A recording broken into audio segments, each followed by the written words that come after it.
Some of our friends own a dope coffee shop that we're regs at, y'all, and we're making a dish inspired by them. This is a coffee rubbed pot roast, the Freedom Roast. Besides the coffee, the big star, the big fat chuck roast, y'all. We've cut it into thirds, so each side we can coat with all this beautiful seasoning and sear it so we get more rendered fat and more flavor throughout and depth of flavor. Rub it up dub, let's make this rub for the grub, y'all. Coffee is the main ingredient. Got a bunch of coffee in there, coffee grounds. We've got smoked paprika. Also, plenty of salt. You are not gonna over salt this dish, so put the salt in there. Granulated garlic, onion powder, brown sugar, y'all. Then just mix that by hand. Like hand ground coffee, handmade things, they mean something. They make the things just special. Now, we're making this because we wanna respect our friends and the freedom that life gives you. Creativity, coffee gives it to you, booze gives it to you. But originally, their name was Federal Espresso, and they got sued by Federal Express. So they fought their way out of it, and now freedom of espresso. What a dope story for dope people. I love it and it inspires me all the time.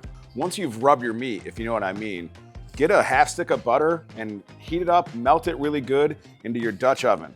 Now we grabbing each one of these beautiful cuts and we're gonna sear each side till it gets like golden brown. You're not gonna overburn it, you're not gonna overcook it. Just get each part of it really darkly seared.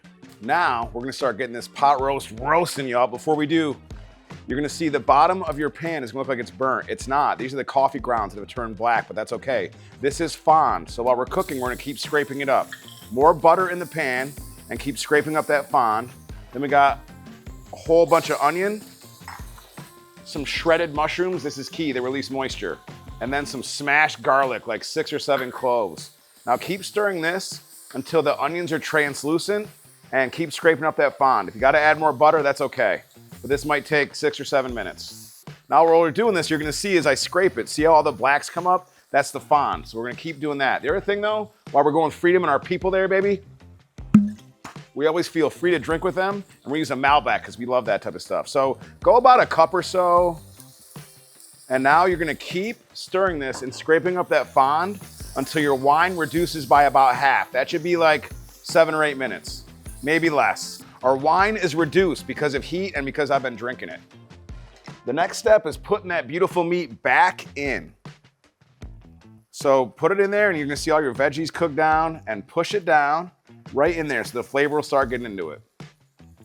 You're definitely gonna have room in your Dutch oven, don't worry. Now comes the fun part before we start braising, y'all, because we love braising. We've got a bunch of homemade veal stock we have. We cut it with some store-bought beef stock. Either one work, but we're gonna put a mess of that in there to get to the point where we're basically covering most of the meat. Then, to get more flavor into this, we got some fresh herbs, y'all. We got thyme and a bunch of those all set up. Put that in. We got some sage, because we're giving you a sage recipe here. That'll be the wrong one to throw. And then rosemary, right? I had a friend of mine named Rosemary. She was pretty awesome.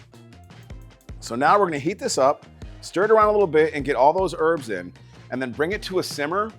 Meanwhile, preheat your oven to 300 degrees, and we're gonna braise this thing in there for 4 hours. You can get by at 3, but trust me, 4 is the way to go.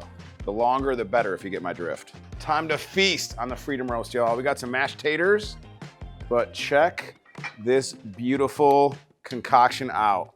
You spin it around, look at all that awesome, awesome beefy goodness. And you can smell the coffee, but if you don't like to drink a lot of coffee, I drink more tea than coffee. Hello, hello, governor. Coffee flavor in food is much different than it is in cooking. Now, I'm gonna put it on top of my taters. We just shred this up briefly with our tongs, stir it around, and that's how it breaks down, that fast. A little parsley for color. Let's dig in. Free yourself. And next time you're free, go to Freedom and get some coffee, y'all, and take one of those cards and make this recipe. Get cooking. Yo, Matt from Spatchcock Funk here. Appreciate you checking us out, y'all. Welcome to Spatchcock Nation. We about bringing people together, y'all. Concerts, parties. It doesn't matter as long as you're the people with us. Our friends, our crew, and now you. Spatchcock Funk. Dope food, strong drinks, great stories.